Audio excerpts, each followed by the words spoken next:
আসসালামু আলাইকুম, আমি Talha Jubairiyat from just tech YouTube channel. আজকের এই ভিডিওতে কথা বলবো কিভাবে ইংলিশ স্টাইলিশ ফন্ট ডাউনলোড করবেন। ধরুন আপনি একটা থাম্বনেল ডিজাইন করবেন বা একটা পোস্টার ডিজাইন করবেন, সেই পোস্টার বা থাম্বনেলে কিন্তু আপনি কিছু একটা লিখবেন। তো এই লেখার সময় কিন্তু আপনার প্রয়োজন হবে একটা স্টাইলিশ ফন্ট। আপনার ফন্টটা যদি একটু স্টাইলিশ হয়, আপনার পোস্টারটা বা থাম্বনেলটা দেখতে কিন্তু একটু প্রফেশনাল লাগবে। তো আজকের এই ভিডিওতে কথা বলবো কিভাবে আপনার হাতে থাকা একটা স্মার্টফোনের সাহায্যে ইংলিশ স্টাইলিশ ফন্ট ডাউনলোড করবেন এবং কিভাবে Pixellab অ্যাপ্লিকেশনটিতে ইনপুট করবেন। তো যারা আমার চ্যানেলটা এখনো সাবস্ক্রাইব করেনি, প্লিজ সাবস্ক্রাইব করে পাশে থাকা বেল আইকনটি অন করে ফেলুন পরবর্তী ভিডিওগুলোর নোটিফিকেশন পাওয়ার জন্য। তো চলুন শুরু করা যাক আজকের এই ভিডিও।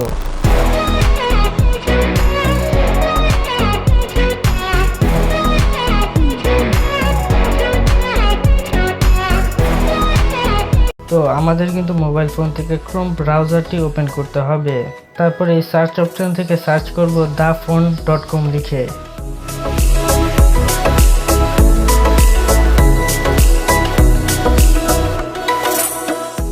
তো আমরা সার্চ দিলে কিন্তু দেখতে পাচ্ছি একটা ওয়েবসাইট চলে আসছে। মূলত এখানে রয়েছে অনেক ধরনের ফন্টের কালেকশন। তো আমরা এখানে কিন্তু দেখতে পাচ্ছি হিউজ পরিমাণ ফন্টের ক্যাটাগরি রয়েছে। এখান থেকে আপনারা যে কোনো ক্যাটাগরি ফন্ট ডাউনলোড করতে পারেন। আপনি যদি টেক ক্যাটাগরি নিয়ে কাজ করেন তো সেই ক্ষেত্রে আপনাদের এখান থেকে মডার্নটি সিলেক্ট করতে হবে। আমরা কিন্তু নিচে দেখতে পাচ্ছি টেকনোলজি রিলেটেড যে ধরনের ফন্ট ব্যবহৃত হয় সেই ধরনের ফন্ট কিন্তু এখানে সাজেস্টেড করছে। তো এখানে কিন্তু প্রায় 34টার মতো পেজ রয়েছে যেখানে আপনি মডার্ন ফন্ট গুলো পেয়ে যাবেন। তো আমরা এখান থেকে যদি এই হ্যান্ডরাইটিং ক্যাটাগরিটা সিলেক্ট করি তো দেখতে পারবো হ্যান্ডরাইটিং রিলেটেড যে ধরনের ফন্ট রয়েছে সেই ধরনের ফন্ট কিন্তু এখানে সাজেস্টেড করবে। আমরা এখন একটা যে কোনো ফন্ট ডাউনলোড করব। ডাউনলোড করার জন্য আমরা এখান থেকে ডানে দেখতে পারবো ডাউনলোডের একটা অপশন রয়েছে, এটাতে ক্লিক করব। তো আমাদের ফন্টটা কিন্তু ডাউনলোড হওয়া শুরু করে দিবে। তো এটা হচ্ছে আমাদের ফন্ট। তো আমরা যদি ফন্টে ক্লিক করি তারপর এখান থেকে এক্সট্রাক্ট অপশনটা চলে আসবে, তারপরে এক্সট্রাক্ট করে নিব। এক্সট্রাক্ট করলে আমরা দেখতে পারবো ফ্রন্টে দুইটা ফাইল রয়েছে। তো যাদের মোবাইলে ফ্রন্টটি ডাউনলোড করার পর ক্লিক করার পর যদি এক্সট্রাক্ট অপশনটা না আসছে তারা একটা অ্যাপ্লিকেশন ডাউনলোড করতে হবে আপনাদের মোবাইলে, জেডক্রাইবার। মূলত এই অ্যাপ্লিকেশনটি আপনাদের মোবাইলে ডাউনলোড করে নিতে হবে।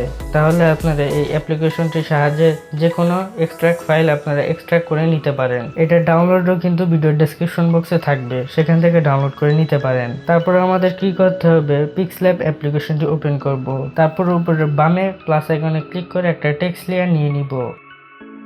তারপর নিচে 2 নাম্বার অপশনটিতে ক্লিক করব। তারপর একটু স্ক্রল করলে দেখতে পারবো ফ্রন্ট নামে একটা অপশন রয়েছে। তো ফ্রন্টে ক্লিক করার পর এরকম একটা প্যানেল চলে আসবে। তারপর এখান থেকে মাই ফ্রন্টে ক্লিক করব। তারপর এখান থেকে দেখতে পারবো আমি যে ফ্রন্ট গুলো এখানে ইনপুট করে রেখেছি সেই ফ্রন্ট গুলো এখানে শো করছে। আমরা উপরে ডানে দেখতে পারবো দুইটা অপশন, একটা ফাইল অপশন একটা ফোল্ডার অপশন। তো আমরা প্রথম অপশনটিতে ক্লিক করব।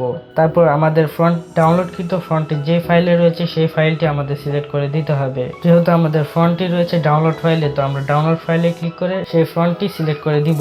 এটা হচ্ছে আমাদের ফ্রন্ট, সেই ক্ষেত্রে এটা নীল দেখাচ্ছে। তারপর এখান থেকে এটাতে ক্লিক করে তারপর অ্যাড সিলেক্টেডে ক্লিক করব। তারপর যদি এখানে আমরা সার্চ দেই সেই নামটা লিখে তো দেখতে পাচ্ছেন আমাদের ফ্রন্টটা কিন্তু এখানে শো করছে। তো তারপর এটাতে ক্লিক করে আমরা ওকে করে দিব। তো এটা হচ্ছে আমাদের সেই ফ্রন্টের স্টাইল। যে যদি ফ্রন্টের কোনো নাম জানা থাকে তো সেই ক্ষেত্রে কিন্তু আপনার ফন্ট ডাউনলোড করতে অনেক সুবিধা হবে। ধরুন আমি এই আর্জনিক ফন্টটা ডাউনলোড করব। তো আর্জনিক ফন্টটা ডাউনলোড করার জন্য আমরা চলে যাব ক্রোম ব্রাউজারে এবং এখানে সার্চ করব আর্জনিক ফন্ট লিখে। তারপর এখানে দেখতে পারবেন কয়েকটি লিঙ্ক চলে আসবে, আমরা প্রথম লিঙ্কে ক্লিক করব। তো লিঙ্কে ক্লিক করার পরে দেখতেই পাচ্ছি যে ওয়েবসাইট থেকে আগে যে ফন্টটি ডাউনলোড করেছিলাম সেই ওয়েবসাইটে কিন্তু রয়েছে। তো আমাদের এখান থেকে কোনো খোঁজাখুঁজির দরকার হলো না, আমরা ডাইরেক্টলি সার্চ করে ফন্টটি ডাউনলোড করতে পারবো। তো এইভাবে আমরা যে কোনো ফন্ট ডাউনলোড করতে পারবো। অসংখ্য ধন্যবাদ সবাইকে যারা এই ভিডিওটি শেষ অবধি দেখেছেন। যারা চ্যানেলে নতুন এখনটি সাবস্ক্রাইব করে পাশে থাকা বেল আইকনটি অন করে ফেলুন পরবর্তী ভিডিওগুলোর নোটিফিকেশন পাওয়ার জন্য। তো দেখা হচ্ছে নেক্সট ভিডিওতে।